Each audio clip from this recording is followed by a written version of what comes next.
BJP कार्यकारिणी की सबसे पहले बात कर रहे हैं। बीजेपी कार्यकारिणी की बैठक का आज दूसरा दिन है। आज भी बीजेपी कार्यकारिणी में कई अहम मुद्दों पर चर्चा होनी है। इसके साथ ही आज पीएम मोदी का संबोधन होगा। सीएम योगी बीजेपी कार्यकारिणी में शामिल होने के लिए फिलहाल पहुंच गए हैं। इससे पहले कल पहले दिन की बैठक में 9 मुद्दों पर चर्चा हुई। Pegasus, Rafale, money laundering, Central Vista और आर्थिक आधार पर आरक्षण पर बात हुई है। मुख्यमंत्री योगी आदित्यनाथ भी बैठक में पहुंच गए हैं। ये तस्वीरें भी हम आपको दिखा रहे हैं। बीजेपी कार्यकारिणी की बैठक का दूसरा दिन आज है। आज भी कई मुद्दों पर चर्चा होगी। तो 2 तस्वीरें इस वक्त आपको मुख्यमंत्री योगी आदित्यनाथ की तस्वीर हम आप दिखा रहे हैं और दूसरी तस्वीर में जेपी नड्डा को आप देख रहे हैं जो कि वहां पर पहुंचे हैं। आज पीएम मोदी का संबोधन कार्यकारिणी की बैठक के दूसरे दिन होना है और कई अहम मुद्दों पर आज चर्चा की जाएगी। तो बीजेपी बिजनेस लोन के लिए बैंक गए तो बिजनेस प्लान दिखाइए करके पूछते हैं। बिजनेस प्लान कैसे करना है, इसे प्रैक्टिकली सीखना है तो फ्रीडम ऐप को अभी डाउनलोड करें। कार्यकारिणी का दूसरा दिन आज है। पहले दिन 9 मुद्दों पर चर्चा हुई और सीधे हम ग्राउंड जीरो पर रुक करते हैं। हमारे साथ बातचीत करने के लिए पवन गौड़ हमारे संवाददाता हमारे साथ जुड़ रहे हैं। पवन, दूसरा दिन है आज कार्यकारिणी की बैठक का, क्या खास रहने वाला है और कौन कौन लोग वहां पर पहुंच गए हैं?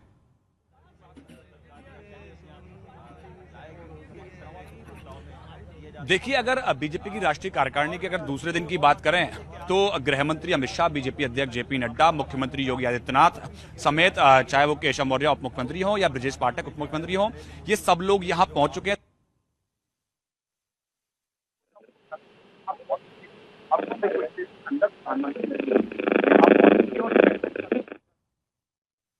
तो कुछ तकनीकी दिक्कत है, पवन गौड़ से हमारा संपर्क नहीं हो पा रहा।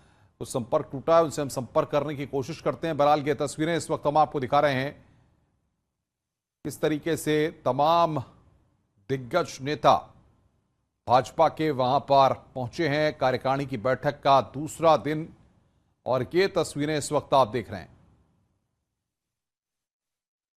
आज भी कई मुद्दों पर चर्चा होगी। पहले दिन 9 मुद्दों पर चर्चा हुई है। ये तस्वीरें इस वक्त आपकी स्क्रीन पर। आज पीएम मोदी का संबोधन है। सीएम योगी आदित्यनाथ भी बैठक में पहुंचे हैं। बीजेपी कार्यकारिणी का दूसरा दिन है। बैठक के बाद पीएम मोदी संबोधित करेंगे। अमित शाह, जेपी नड्डा, राजनाथ सिंह भी मौजूद रहेंगे।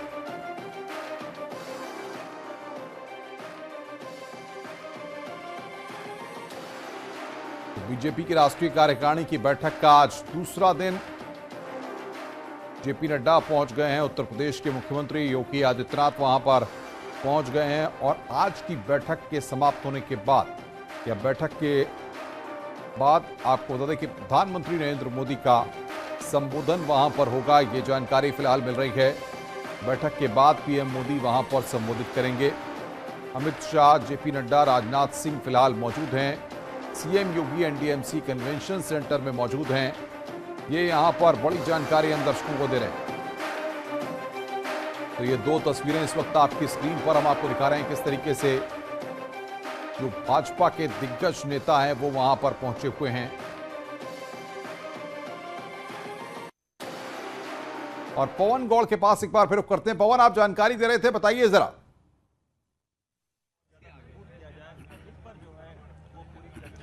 देखिए, अगर आज दूसरे दिन की बात करें तो तमाम जो लोग हैं बीजेपी राष्ट्रीय कार्यकारिणी के, वो सब लोग यहाँ पहुंच चुके हैं कन्वेंशन सेंटर।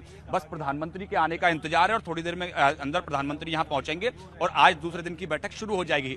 अगर आज के एजेंडे की बात करें तो आज जो है वो उसमें जिस तरह से गुजरात में बीजेपी ने प्रचंड जीत हासिल की थी, उसको लेकर जो सीआर पाटिल हैं वहां के गुजरात बीजेपी के अध्यक्ष, वो अपना संबोधन देंगे, बताएंगे किस तरह से बूथ को मजबूत करके बीजेपी ने जीत हासिल किया। क्योंकि कल बीजेपी अध्यक्ष जेपी नड्डा ने कहा था कि जो गुजरात की जो जीत है उसका संदेश 2024 का जो लोकसभा चुनाव होगा वहां तक जाएगा।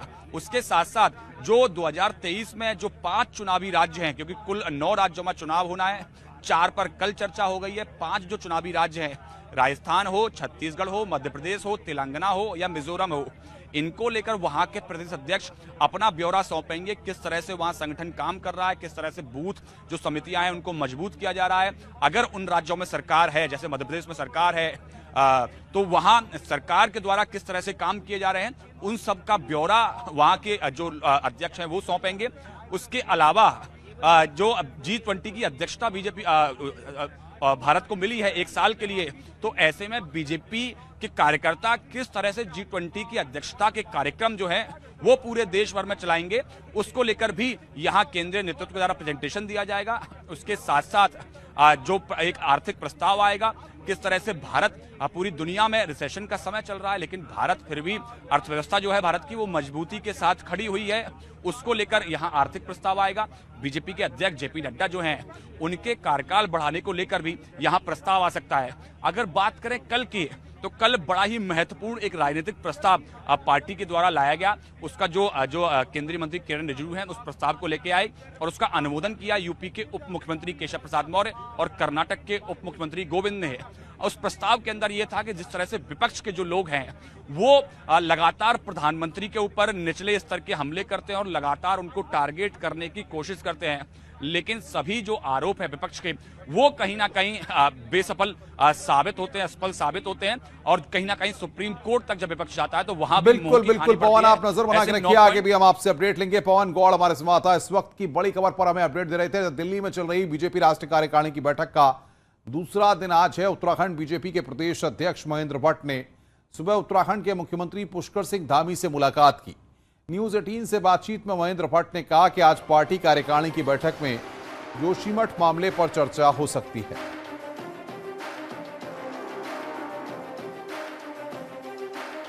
आज बीजेपी की राष्ट्रीय कार्यकारिणी का दूसरा दिन है और आज कुछ अहम फैसले होने हैं। न सिर्फ आर्थिक प्रस्ताव आएगा इस कार्यकारिणी में, बल्कि G20 को लेकर किस तरीके से बीजेपी आगे बढ़ रही है। आप सामने फ्रेम में मुख्यमंत्री योगी आदित्यनाथ को देख रहे होंगे। इस वक्त वो यूपी सदन से सेंटर में